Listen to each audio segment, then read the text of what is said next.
नमस्कार साथियों, आपके अपने YouTube चैनल पर आप सभी का स्वागत है। करंट अफेयर की सीरीज को आगे बढ़ाते हुए आज के लेटेस्ट जो करंट अफेयर के क्वेश्चन है वो मैं लेकर आया हूं। तो उनको आप अच्छी प्रकार से याद कीजिएगा कि जितनी भी आने वाली परीक्षाएं हैं उनके अंदर तकरीबन जो करंट अफेयर के क्वेश्चन पूछे जाएंगे, इन्हीं क्वेश्चन से वो आपके आएंगे। तो आप वीडियो को एंड तक पूरा देखें। तो वीडियो शुरू करते हैं कि भी वैश्विक नवाचार सूचकांक में भारत एक बार फिर से 40वें स्थान पर बरकरार। कि भी आपने एक क्वेश्चन दे दिया और उसका आंसर उस टाइप से आपने याद नहीं करना है। आपने जैसे मैंने आपको ये पैसेज बताया, इसके अंदर से क्वेश्चन को किस प्रकार से भी एग्जामिनर घुमा फिरा के पूछ सकता है, तो आपने इसको अच्छी प्रकार से समझना है। इसके अंदर किसी प्रकार का ही प्रश्न पूछा जाए तो आपने वो प्रश्न रोंग नहीं करना है। भारत ने वैश्विक नवाचार सूचकांक में 40वां स्थान बरकरार रखा है। यानी कि भाई कौन सा स्थान बरकरार है? 40वां स्थान। नीति आयोग ने बताया कि वैश्विक नवाचार सूचकांक में शामिल 132 देशों की अर्थव्यवस्था में भारत का 40वां स्थान बरकरार था। भाई पूछ लेते हैं कितने देशों ने इसमें भाग लिया? 132 देशों ने। अब भारत का कौन सा स्थान था? 40वां स्थान अपना बरकरार रखा। 2023 ग्लोबल इनोवेशन इंडेक्स GII में स्विट्जरलैंड लगातार 13वें साल पहले स्थान पर रहा। यह रैंकिंग विश्व बौद्धिक संपदा संगठन से जारी की गई है। नीति आयोग ने बताया कि पिछले कई वर्षों से वैश्विक नवाचार सूचकांक ने भारत की बढ़त बनाई हुई है। 2015 में भारत का 81वां रैंक था। पूछ लेते भाई 2015 में कौन सा स्थान था? 81वां रैंक था, जो 2023 में 40वां स्थान हो गया। भाई नीति आयोग ने बताया कि ज्ञान की पूंजी और प्रभावी स्टार्टअप प्रणाली तथा सरकारी और निजी अनुसंधान संगठनों के उल्लेखनीय कार्यों ने वैश्विक नवाचार सूचकांक में भारत की स्थिति में सुधार किया है। आयोग ने कहा कि अटल नवाचार मिशन ने भी इसमें बड़ी भूमिका निभाई है। नीति आयोग विद्युत वाहनों, जैव प्रौद्योगिकी, नैनो प्रौद्योगिकी, अंतरिक्ष तथा वैकल्पिक ऊर्जा जैसे क्षेत्रों में नीतिगत नवाचार को बढ़ावा देने के लिए राष्ट्रीय प्रयासों में योगदान कर रहा है। तो इस प्रकार से इसके अंदर कई क्वेश्चन बने, तो आपको इन क्वेश्चनों को अच्छी प्रकार से समझ रहा है और उनको याद करना है। आगे क्वेश्चन है, भारत, बांग्लादेश, श्रीलंका और थाईलैंड में राष्ट्रीय खाद्य आपूर्ति से ट्रांस फैटी एसिड को खत्म करने के लिए प्रभावी कदम उठाए। भारत, बांग्लादेश, श्रीलंका और थाईलैंड में राष्ट्रीय खाद्य आपूर्ति से ट्रांस फैटी एसिड को खत्म करने के लिए कदम उठाए हैं, जिससे 1 अरब 70 लाख लोगों को फायदा पहुंचा है। विश्व स्वास्थ्य संगठन के दक्षिण पूर्वी एशिया क्षेत्रीय निदेशक डॉक्टर पूनम खेत्रपाल सिंह ने कहा कि दक्षिण पूर्वी एशिया क्षेत्र में अनेक देशों ने प्राथमिक स्वास्थ्य केंद्रों में 2025 तक उच्च रक्तचाप और मधुमेह के उपचार और प्रबंधन के लक्ष्य तय किए हैं। भारत ने 2025 तक 7.5 करोड़ लोगों तक मधुमेह और उच्च रक्तचाप मानक देखभाल का दायरा बढ़ाने का लक्ष्य रखा। अभी पूछ लेते हैं 2025 तक कितना? तो 7.5 करोड़ लोगों का तक मधुमेह और उच्च रक्तचाप मानक देखभाल का दायरा बढ़ाने का लक्ष्य रखा। तो कितना लक्ष्य रखा ये आप याद कर सकते हैं। तो इस प्रकार से आपने क्वेश्चन को इसके अंदर से देखना है। जो विश्व स्वास्थ्य संगठन के अनुसार गैर संचारी रोगों के मामले में दुनिया में सबसे अधिक है। डॉक्टर खेत्रपाल का यह वक्तव्य है। विश्व हृदय दिवस से एक दिन पहले आया है। हर वर्ष 29 सितंबर को मनाए जाने वाले इस दिन वर्ल्ड हार्ट फेडरेशन और उसके सहयोगी हृदय संबंधी रोगों के बारे में जागरूकता पैदा करते हैं। तो ये क्वेश्चन भी इसके अंदर बना हुआ है। आगे है आपका, मादक पदार्थ और जबरन वसूली के विरुद्ध नागालैंड पुलिस ने मेड इन नागालैंड ऐप का शुभारंभ किया है। भाई मेड इन नागालैंड ऐप का शुभारंभ किया है। नागालैंड पुलिस ने राज्य में मादक पदार्थ और जबरन वसूली के विरुद्ध लड़ने के लिए मेड इन नागालैंड ऐप का शुभारंभ क्यों किया? तो प्रश्न बना लिया जैसे भाई किस चीज के लिए? मादक पदार्थ और जबरन वसूली के लिए एक ऐप बना दी। भाई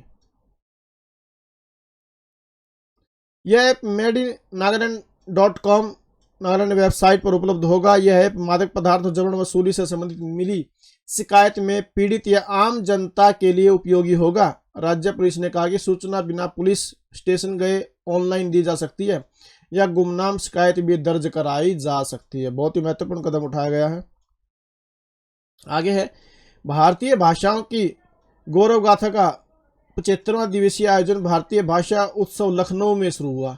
तो ये पूछ लेते भी कहां पर शुरू हुआ, ये लखनऊ में शुरू हुआ भाई। भारतीय भाषा की गौरव गाथा का 75वां दिवसीय आयोजन भारतीय भाषा उत्सव, नाम क्या, भारतीय भाषा उत्सव लखनऊ में आयोजित किया गया। पद्मश्री पुरस्कार से सम्मानित भाषा विशेषज्ञ और विभिन्न भारतीय भाषाओं के प्रतिनिधि इस कार्यक्रम में भाग ले रहे हैं। रामायण पर आधारित बहुभाषी संगोष्ठी आयोजित की गई। भारतीय भाषा उत्सव 28 सितंबर से शुरू होकर 11 दिसंबर तक चलेगा। वही पूछ लो कब से कब तक चला, 11 दिसंबर तक चलेगा। और प्रख्यात तमिल कवि सुब्रमण्यम भारती की जयंती पर 11 दिसंबर को संपन्न होगा। 11 दिसंबर को यह संपन्न होगा। पूछ लो किसकी जयंती पर, सुब्रमण्यम भारती की जयंती पर। नेक्स्ट क्वेश्चन है, उत्तर प्रदेश ने स्वच्छ भारत मिशन ग्रामीण के अंतर्गत 100% ODF प्लस कवरेज हासिल किया है। उत्तर प्रदेश स्वच्छ भारत मिशन ग्रामीण चरण 11 के तहत एक और बड़ी उपलब्धि प्राप्त की। राज्य के सभी 95,767 गांव यानी मिशन के चरण 11 के तहत 100% गांव ने ODF प्लस का ऊर्जा प्राप्त कर लिया है। ODF प्लस गांव वह है जिसने ठोस या तरल अपशिष्ट प्रबंधन प्रणाली को लागू करने के साथ साथ अपने खुले में शौच मुक्त ODF स्थिति को बनाए रखा है। आज तक देश भर में 4.4 लाख प्रतिशत गांव ने अपने को ODF प्लस घोषित कर दिया था, जो 2024-25 तक SBSG चरण 11 के लक्ष्यों को प्राप्त करने की दिशा में एक महत्वपूर्ण कदम है। आगे आपका श्री धर्मेंद्र प्रधान ने लैंगिक समानता को आगे बढ़ाने और युवाओं को सशक्त बनाने के लिए CRIIO for good module launch किया है। तो केंद्रीय शिक्षा और कौशल विकास एवं उद्यमिता मंत्री श्री धर्मेंद्र प्रधान ने, पूछ लेते भाई जो मंत्री है कौन से महकमे का है या कौन मंत्री है इस महकमे का, तो धर्मेंद्र प्रधान ने लड़की और लड़कों के बीच लैंगिक समानता को बढ़ावा देने के लिए एक नया ऑनलाइन जीवन कौशल सीखने का मॉड्यूल CRIO ने 4 गुड लॉन्च किया है। तो किसने लॉन्च किया भाई, पूछ लेते हैं। यह कार्यक्रम अंतर्राष्ट्रीय क्रिकेट परिषद, यूनिसेफ और भारतीय क्रिकेट कंट्रोल बोर्ड के सहयोग से अहमदाबाद के नरेंद्र मोदी स्टेडियम में शुरू किया गया। तो कहाँ शुरू किया गया, नरेंद्र मोदी स्टेडियम में। इस पूछ लेते हैं नरेंद्र मोदी स्टेडियम कहाँ पर, अहमदाबाद में। यानी कि एक क्वेश्चन के अंदर कई क्वेश्चन बनते हैं, तो इसलिए मैं ये पैसे लेकर आऊंगी ताकि आपको अधिक से अधिक जो आपका ज्ञान है वो बढ़े। इस कार्यक्रम में गुजरात सरकार के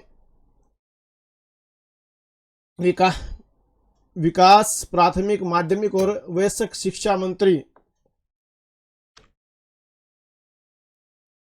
केंद्रीय कृषि और किसान कल्याण मंत्री श्री नरेंद्र सिंह तोमर ने व मुख्यमंत्री श्री शिवराज सिंह चौहान ने भोपाल में महाराणा प्रताप स्मारक का शिलान्यास किया। तो इस प्रकार से क्वेश्चन आप बना सकते हैं। केंद्रीय कृषि एवं किसान कल्याण मंत्री श्री नरेंद्र तोमर व मुख्यमंत्री श्री शिवराज सिंह चौहान ने भोपाल में किस स्मारक का शिलान्यास किया। तो किस प्रकार से भी क्वेश्चन पूछ सकते हैं भी ये कहाँ पर है या कौन से किस शिलान्यास का स्मारक का शिलान्यास किया। तो क्वेश्चन कैसे भी घुमा फिरा के पूछ सकते हैं, तो आपने ये याद रखना। केंद्रीय कृषि और किसान कल्याण मंत्री श्री नरेंद्र सिंह तोमर व मध्य प्रदेश के मुख्यमंत्री श्री शिवराज सिंह चौहान की अध्यक्षता में भोपाल में महाराणा प्रताप स्मारक की भी महाराणा प्रताप स्मारक कहाँ पर है, भोपाल में है का शिलान्यास किया गया। यह स्मारक वीर शिरोमणि महाराणा प्रताप की जीवनी में उसके शौर्य से अवगत कराएगा। पूछ सकते हैं भाई किसकी जीवनी से, महाराणा प्रताप की जीवनी से। इस कार्यक्रम में प्रदेश के अनेक मंत्री, अन्य जनप्रतिनिधि बड़ी संख्या में समाज बंधु उपस्थित थे। बुंदेलखंड के गौरव महाराज छत्रसाल के समाधि स्थल मऊ सहानिया में उनके जीवन और अवदान पर भव्य स्मारक बनाया जाएगा। इस स्मारक में लाइट एंड साउंड शो भी होगा। नेक्स्ट क्वेश्चन आपका, इंटरनेशनल हॉल ऑफ फेम में शामिल हुए लिंडर पेस। हाल ही में कई ग्रैंड स्लैम विजेता लिंडर पेस वर्ष 2024 में खिलाड़ी वर्ग में international tennis hall of fame के लिए नामित होने वाले पहले एशियाई पुरुष खिलाड़ी बने हैं। चीनी खिलाड़ी ली नो वर्ष 2019 में ITHF के लिए नामित होने वाली पहली एशियाई महिला खिलाड़ी बनी। पूर्व भारतीय खिलाड़ी विजय अमृतराज को भी योगदानकर्ता श्रेणी में नामित किया गया था। लिएंडर पेस ने युगल और मिश्रित युगल पारी में 18 ग्रैंड स्लैम खिताब जीते हैं। International tennis hall of fame tennis खेल को समर्पित एक प्रतिष्ठित संस्थान एवं संग्रहालय है। न्यूपोर्ट रोड आइलैंड संयुक्त राज्य अमेरिका में स्थित यह संस्थान टेनिस के लिए ऑफिशियल हॉल ऑफ फेम के रूप में कार्य करता है।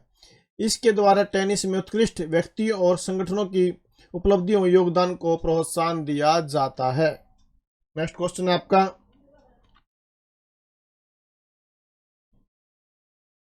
डीएनए नैनोबॉल रणनीति क्या है भाई? एक उल्लेखनीय वैज्ञानिक विकास की दिशा में डीऑक्सीराइबोनिक एसिड नैनोबॉल रणनीति चिकित्सा क्षेत्र में रोगजनकों का तेजी से पता लगाने के लिए एक अभूतपूर्व लागत प्रभावी तकनीक के रूप में उभरी है। रोगजनक वे सूक्ष्म जीव होते हैं जो शरीर में बीमारी उत्पन्न कर सकते हैं। भाई पूछ सकते हैं वे रोगजनक सूक्ष्म जीव क्या? तो वे बीमारी में जो शरीर में बीमारी उत्पन्न करने का कार्य करते हैं। वे वायरस, बैक्टीरिया, प्रोटोजोआ या कवक हो सकती हैं। डीएनए नैनोबॉल रणनीति तेजी से रोगजनक का पता लगाने के लिए न्यूक्लिक एसिड आधारित डायग्नोसिस और लूप मध्यस्थ इजोटेर्मल एम्प्लीफिकेशन तकनीक को जोड़ती है। एलएमपी एक ऐसी प्रक्रिया है जो गोलाकार डीएनए अणुओं को लंबे स्ट्रैंड में विस्तारित करती है, जिसमें डीएनए की कई प्रतियां होती है। ये तार फिर गोलाकार संरचनाओं में बदल जाते हैं जिन्हें डीएनए नैनोबॉल कहा जाता है। इसके अंदर परिभाषा बता दी गई, डीएनए नैनोबॉल किसे कहा जाता है? जिन्हें माइक्रोस्कोप द्वारा सरलता से देखा जाता है। बता भी सकता है, प्रश्न आ जाता है इनको किस के द्वारा देखा जाता है? माइक्रोस्कोप के द्वारा। निदान का समर्थन करने के लिए इस डिजाइन को प्रयोगशाला तकनीकों की आवश्यकता नहीं है। यह एक कम लागत वाली तकनीक है जिसे व्यापक रूप से तैनात और स्केलेबल किया जा सकता है। आगे है, अमेजॉन ने एआई कंपनी एंथ्रोपिक में $4 बिलियन का निवेश किया। अमेजन ने एआई कंपनी एंथ्रोपिक में $4 बिलियन का निवेश किया। कितने डॉलर का? $4 बिलियन का। भाई इस सौदे के बाद अमेजन, माइक्रोसॉफ्ट, गूगल और ओपन एआई की सूची में शामिल हो गई है। भाई ओपन एआई को चैट जीपीटी की सफलता के बाद उसने चैटबॉट में एआई के जरिए कविताएं, निबंध और कई तरह के कामों को अंजाम दिया है। अमेजन ने ओपन एआई को टक्कर देने के लिए एआई बाजार में कदम रखते हुए इस क्षेत्र में अरबों का निवेश किया है। सैन फ्रांसिस्को स्थित एंथ्रोपिक का चैटबॉट क्लाइड है जो सीधे तौर पर चैट जीपीटी का मुकाबला करने में सक्षम है। यानी कि चैट जीपीटी को मुकाबला देने के लिए इसके अंदर पार्टिसिपेट किया गया। ग्रीन ऑफिस स्पेस में बेंगलुरु सबसे आगे। भारत के रियल एस्टेट क्षेत्र के लिए एक महत्वपूर्ण विकास में बेंगलुरु सबसे अधिक ग्रीन प्रमाणित कार्यालय स्थान बनाने वाले शहर के रूप में उभरा है। यह उपलब्धि सीआईआई रियल्टी सम्मेलन के दौरान रियल एस्टेट सलाहकार सीबीआरई और उद्योग निकाय सीईआई द्वारा संयुक्त रूप से जारी Indian real estate taking joint strides 2023 mid year outlook report में प्रदर्शित व्यापक वृत्ति का हिस्सा है। रिपोर्ट में पिछले 3.5 वर्षों में 6 प्रमुख भारतीय शहरों में ग्रीन सर्टिफाइड ऑफिस स्पेस में उल्लेखनीय 36% की वृद्धि पर प्रकाश डाला गया है। 2019 में कुल ग्रीन प्रमाणित कार्यालय स्टॉक 251 मिलियन वर्ग फुट था, लेकिन अब यह 342 मिलियन वर्ग फुट तक बढ़ गया है। तो क्वेश्चन भी पूछ सकते हैं भी पहले कितना था और अब कितना हो गया है। तो आगे आपका क्वेश्चन है, भूकंप आने से पहले ही आपको चेतावनी मिलेगी तो कौन सी कंपनी करिए? भूकंप आने से पहले मिल जाएगी चेतावनी। गूगल ने लॉन्च की सर्विस। गूगल ने, किसने लॉन्च किया ऐसी सर्विस? गूगल ने। दिग्गज टेक्नोलॉजी कंपनी गूगल ने भारत में भूकंप चेतावनी प्रणाली शुरू की है। तो ये पूछ लेते, भूकंप चेतावनी प्रणाली किसने शुरू की? गूगल ने शुरू की। यह सर्विस एंड्रॉयड स्मार्टफोन यूजर्स को मिलेगी। किसको मिलेगी? जो एंड्रॉयड स्मार्टफोन यूज करते हैं उनको मिलेगी।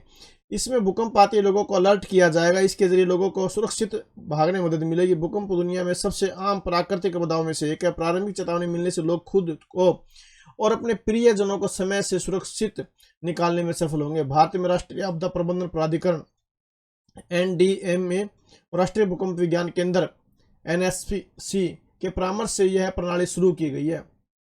भूकंप का पता और अनुमान लगाने के लिए एंड्रॉयड स्मार्टफोन में सेंसर का उपयोग किया गया है। हर एक एंड्रॉयड स्मार्टफोन छोटे एक्सेलेरोमीटर से लैस होता है जो मिनी सिस्मोमीटर के रूप में काम कर सकता है। जब फोन को प्लग इन करके चार्ज किया जाता है तो यह भूकंप की शुरुआत का पता लगा सकता है।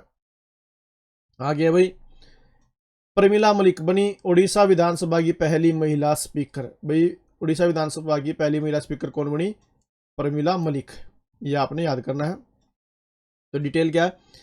बीजू जनता दल बीजेडी पार्टी के सदस्य प्रमिला मलिक उड़ीसा विधानसभा की पहली महिला अध्यक्ष बनी है। भाई प्रमिला मलिक उड़ीसा विधानसभा की, प्रमिला मलिक को उड़ीसा विधानसभा का अध्यक्ष चुना गया और उन्हें निर्विरोध यानी कि बिना विरोध के चुना गया। मई 2023 में विक्रम केसरी रूखा के इस्तीफे के कारण यह पद खाली हो गया था। कब खाली होता? 2023 के अंदर, मई 2023 में।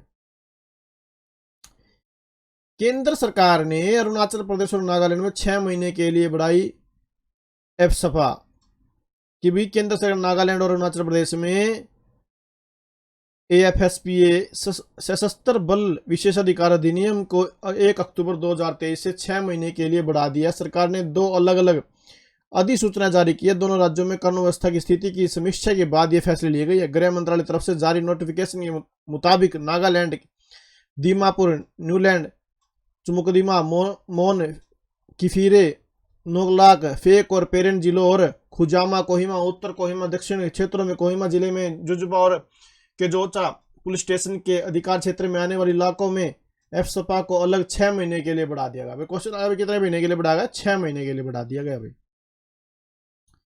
आरबीआई ने अपर्याप्त पूंजी पर कपोल सहकारी बैंक का लाइसेंस किया रद्द। भाई भारतीय रिजर्व बैंक आरबीआई ने एक महत्वपूर्ण कदम उठाते हुए मुंबई स्थित बैंक कपोल कोऑपरेटिव बैंक लिमिटेड को लाइसेंस रद्द कर दिया। भाई किसका? बैंक कपोल कोऑपरेटिव बैंक लिमिटेड। यह निर्णय मुख्य रूप से बैंक की अपर्याप्त पूंजी और कमाई की संभावना के बारे में चिंता के कारण किया गया था, जिसने जमाकर्ताओं के लिए अपनी प्रतिबद्धताओं को पूरा करने की इसकी क्षमता के बारे में सवाल उठाए थे। चीन के हांगझोउ में एशियाई खेलों में निशानेबाजी में अर्जुन चीमा, सरबजोत सिंह और शिव नरवाल की टीम ने 10 मीटर एयर पिस्टल स्पर्धा का स्वर्ण पदक जीता। भाई कौन सा पदक जीता? इन्होंने स्वर्ण पदक जीता। भाई चीन के हांगझोउ में एशियाई खेलों में भारत को एक स्वर्ण पदक, एक रजत और एक कांस्य पदक मिला। भाई चीन के हांगझोउ में एशियाई खेलों में अर्जुन चीमा, सरबजोत सिंह और शिव नरवाल की भारतीय टीम ने 10 मीटर एयर पिस्टल स्पर्धा का स्वर्ण पदक जीता। भाई किस चीज में जीता? एयर पिस्टल स्पर्धा में। कौन सा पदक जीता? स्वर्ण पदक जीता। भाई वुशु में भारत की रोसिबीना देवी ने रजत पदक जीता। इन्होंने रजत पदक जीता। फाइनल में रोसिबीना के चीन की वो जियाओ वेई से हार कर सामना करना पड़ा। घुड़सवारी में भारत ने अनुष ने कांस्य पदक जीता। भाई अनुष ने कौन सा? कांस्य पदक जीता। अनुष ने व्यक्तिगत ड्रेसेस स्पर्धा में 73.030 का स्कोर कर तीसरे स्थान के साथ कांस्य पदक जीता। भारत का घुड़सवारी में दूसरा पदक है। इससे पहले भारत घुड़सवारी में स्वर्ण पदक भी जीत चुका है। नेक्स्ट क्वेश्चन है आपका, गणेश विसर्जन। हिंदू पंचांग के अनुसार 19 सितंबर से गणेश उत्सव की शुरुआत हुई थी, जिसका समापन अनंत चतुर्दशी के दिन हुआ। साल 2023 में गणेश विसर्जन 28 दिसंबर को मनाया गया था। 28 सितंबर को मनाया गया था। यह त्यौहार भाद्रपद माह के शुक्ल पक्ष की अनंत चतुर्थी को मनाया जाता है। इस दिन भगत भगवान गणेश की मूर्ति को पानी में विसर्जित करती हैं। यह त्यौहार 10 दिनों तक चलता है। कई बार क्वेश्चन आ जाता है भाई जो गणेश चतुर्थी का त्यौहार है कितने दिन तक चलता है? वो लगभग 10 दिन तक चलता है। आगे क्वेश्चन आपका, शहीद आजम भगत सिंह की 116वीं जयंती। भगत सिंह का जन्म 28 सितंबर 1907 में बागनवाला के रूप में तथा इनका पालन पोषण पंजाब के दोआब क्षेत्र में स्थित जालंधर जिले के संधू घाट किसान परिवार में हुआ। कि भाई जन्म कब हुआ, कहां पर हुआ? तो आगे है कि भाई वह हिंदुस्तान रिपब्लिकन एसोसिएशन HR के सदस्य थे। किसके थे वे? हिंदुस्तान रिपब्लिकन एसोसिएशन के सदस्य थे। बाद में इनका नाम बदलकर हिंदुस्तान सोशलिस्ट रिपब्लिकन एसोसिएशन रख कर दिया गया था। भाई उन्होंने नौजवान भारत सभा नामक एक उग्रवादी युवा संगठन की शुरुआत की। लाला लाजपत राय की मृत्यु का बदला लेने की तलाश में भगत सिंह और उनके साथियों ने गलती से पुलिस के अधिकारी जॉन सैंडर्स की हत्या कर दी, जिसके कारण वे लाहौर षड्यंत्र मामले में शामिल हो गए। भगत सिंह और बटुकेश्वर दत्त ने 2 दमनकारी विधेयकों, सार्वजनिक सुरक्षा विधेयक और व्यापार विवाद विधेयक के पारित होने के विरोध में 8 अप्रैल 1929 को केंद्रीय विधानसभा में बम फेंका था। भाई कब फेंका था? 8 अप्रैल 1929 को। भगत सिंह को लाहौर षड्यंत्र मामले में जेपी सैंडर्स की हत्या करने एवं बम फेंकने निर्माण का दोषी पाया गया था। इस मामले में 23 मार्च 1931 को सुखदेव राजगुरु के साथ लाहौर में उन्हें फांसी दी गई। कहां पर दी गई? फांसी दी गई भाई, लाहौर में दी गई। भाई हर साल 23 मार्च को स्वतंत्र सेनानी भगत सिंह, सुखदेव और राजगुरु श्रद्धांजलि तो शहीद दिवस मनाया जाता है। कब मनाया जाता है? 23 मार्च को मनाया जाता है। भाई आगे जो आपका क्वेश्चन है 197वां गन्नर्स दिवस। भारतीय सेना 197वां गन्नर्स दिवस मना रही है। सेना प्रमुख जनरल मनोज पांडे ने इस अवसर पर सभी सैनिकों और सेना अधिकारियों और आर्टिलरी रेजिमेंट के परिवार को बधाई दी। 28 सितंबर का आर्टिलरी के इतिहास में विशेष महत्व है। 1827 में इसी दिन माउंटेन बैटरी पहली आर्टिलरी यूनिट की स्थापना की गई थी और इसलिए हर वर्ष इसके स्थापना दिवस को गवर्नर्स डे के रूप में मनाया जाता है। तो कब? 28 सितंबर को। भाई आगे क्वेश्चन है, हरित क्रांति के जनक और प्रसिद्ध कृषि वैज्ञानिक MS स्वामीनाथन का चेन्नई में निधन। कि भाई कृषि वैज्ञानिक थे ये प्रसिद्ध MS स्वामीनाथन का चेन्नई में इनका क्या निधन हो गया। प्रसिद्ध कृषि वैज्ञानिक और भारत की हरित क्रांति के जनक। भाई भारत के हरित क्रांति के जनक कौन थे? स्वामी MS स्वामीनाथन। कुछ उनके निवास पर निधन हो गया। वे कितने वर्ष के थे? 98 वर्ष के थे। स्वामीनाथन ने अपनी नीतियों के जरिए सामाजिक क्रांति लाकर 1960 के दशक में भारत को अकाल जैसी स्थिति से बचाया था। भाई उन्होंने MS स्वामीनाथन अनुसंधान प्रतिष्ठान की स्थापना की और उच्च उत्पादकता वाले गेहूं के बीज विकसित किए, जिनसे भारत की हरित क्रांति आई। भाई वे 1972 से 1980 के बीच भारतीय कृषि अनुसंधान परिषद के महानिदेशक कब से कब तक रहे? 1972-1980 भारतीय कृषि अनुसंधान परिषद के महानिदेशक और 1982 से 1988 के बीच अंतर्राष्ट्रीय चावल अनुसंधान संगठन के महानिदेशक रहे। भाई कृषि नीतियों के मोर्चे पर उल्लेखनीय कार्य करने वाले स्वामीनाथन को कई अंतर्राष्ट्रीय पुरस्कार से सम्मानित किया गया। 1986 में उन्हें अल्बर्ट आइंस्टीन विश्व विज्ञान पुरस्कार दिया गया। 1986 के अंदर अल्बर्ट आइंस्टीन विश्व विज्ञान पुरस्कार दिया। 1991 में टाइटलर पर्यावरण उपलब्धि पुरस्कार। 2000 में अंतर्राष्ट्रीय भूगोल संघ का पदक प्रदान किया गया। उन्हें पद्मश्री, पद्म भूषण और पद्म विभूषण से भी सम्मानित किया गया। तो कौन थे ये? कृषि वैज्ञानिक, हरित क्रांति लाने के जो जनक थे MS स्वामीनाथन। ब्रिटिश अभिनेता David McCullum the man of frame का 90 साल की उम्र में हुआ निधन। ये आर्टिस्ट थे। 1960 के दशक की जासूसी ड्रामा द मैन फ्रेम में एक गुप्त एजेंट की भूमिका निभाने वाले ब्रिटिश अभिनेता डेविड मैकलम का 90 वर्ष की आयु में निधन हो गया। मैकलम ने the great escape, the great story ever told और ए नाइट टू रिमेंबर जैसी फिल्मों में भी अभिनय किया। उन्होंने टीवी श्रृंखला पेरिस मिशन और द आउटर लिमिट्स में अतिथि अभिनय किया। वह NCIC के 450 में से अधिक एपिसोड में एक ऑटोप्सी विशेषज्ञ डकी के रूप में भी दिखाई दिए।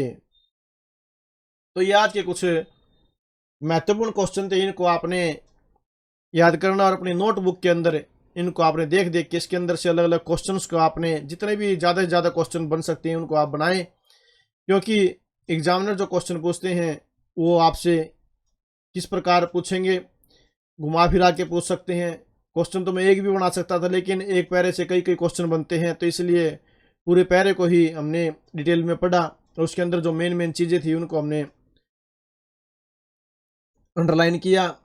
तो इस प्रकार से आप इन क्वेश्चनों को देखिए, समझिए और नोट कीजिए और इनको याद कीजिए। अगर आपको वीडियो अच्छी लगी तो प्लीज़ आप वीडियो को लाइक ज़रूर करें, क्योंकि जो आप लाइक देते हैं, आपका लाइक ही हमें प्रोत्साहन देता कि हम नई नई जानकारियाँ लेकर आए और उस पर अच्छी अच्छी वीडियो बनाएं, ताकि आपका भी ज्ञान बढ़े। और अधिक से अधिक वीडियो को शेयर ज़रूर करें, ताकि सभी साथियों को ज्ञान हो कि भाई करंट अफेयर के अंदर क्या चीज़ चली हुई है। और चैनल को सब्सक्राइब जरूर करें और बेल आइकन जरूर क्लिक करें, ताकि जो नई नई मैं वीडियो लेकर आऊँ उनका नोटिफिकेशन आप तक सही समय पर पहुँचता रहे। Thank you very much.